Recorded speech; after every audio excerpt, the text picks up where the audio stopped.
Life is a journey. We've heard that metaphor many times because it's a great one. This image, it communicates many things. That it's not a sprint, that we don't know exactly where it will lead us, and that it's worth the trip. I think it also means that even though we can't control it, it's worth intentionally choosing our path and then stopping periodically to reflect and learn from it. One of the ways I reflect on my path is by taking an extended personal retreat every year, sort of a mini sabbatical. This year I've come to a brand new place. It's a Trappist monastery called Mepkin Abbey, just outside of Charleston, South Carolina. And it's gorgeous. These giant trees are live oaks, covered in Spanish moss, and every one is a piece of divine art. Walking underneath them, I feel like I'm in a cathedral, more magnificent than any church. I'm here for 11 days to read, write, and pray. I join the monks a couple times a day to chant the Psalms. There's a real sacredness about it that's hard to describe.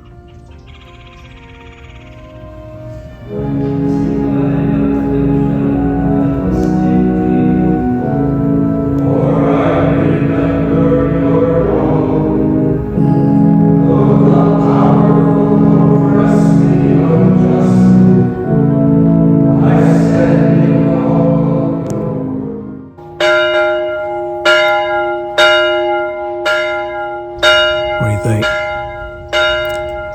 Yeah, they do this 7 times a day, starting at 4 a.m. I don't do that one. Mostly I'm here just to be still, to listen to my being, to see what wants to be heard, what wants to be said.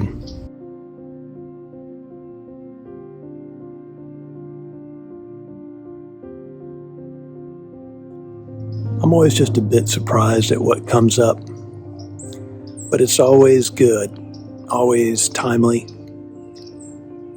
always what I need to hear in the moment. One of the things I love about retreats is walking the prayer labyrinth. If you've never been in a labyrinth before, it's not a maze. Mazes have dead ends. They're sort of a puzzle to figure out. Labyrinths just have one way in, ending at the center, and then one way out. Labyrinths have been part of the Christian tradition since about 350 AD, but they really came into their own in the Middle Ages. Perhaps the most famous one ever was built into the floor of a magnificent cathedral in Chartres, France, where people still walk it. I plan to do that someday. There are all different kinds of labyrinths, some very formal and symmetrical, others more whimsical.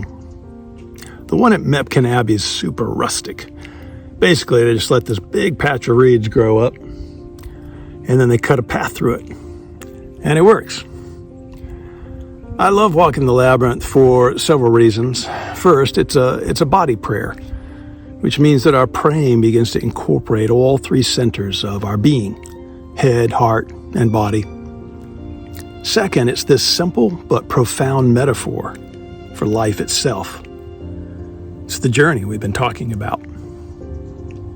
When we walk the labyrinth, we can compress the vastness of a lifetime into mere minutes in an intentional space. It's a fantastic perspective. Let's talk about the movements. The first is the walk in toward the center. Historically, this is called purgation, a somewhat austere term that means to let go of all the unnecessary baggage in your soul.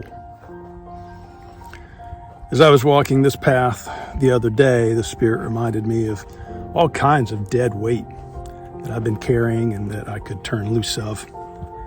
Disappointments, expectations, a few minor offenses, all kinds of stuff that had accumulated internally that I really wasn't aware of. You know, we need to travel light through this life. The second movement in the labyrinth is the center itself. And if you're walking an actual labyrinth, it takes some time here. Sit or stand and let God's love wash over you. The historical term for this stage is illumination. And you may just get some fresh awareness of God's heart as you wait patiently in this space. Then the walk back out of the labyrinth is the third and final movement. It's really pretty simple. This stage is called union. For me, it's about re-engaging my life freshly filled with the Spirit. It's about carrying the life and love of God back out into the world where people are so desperately hungry for it.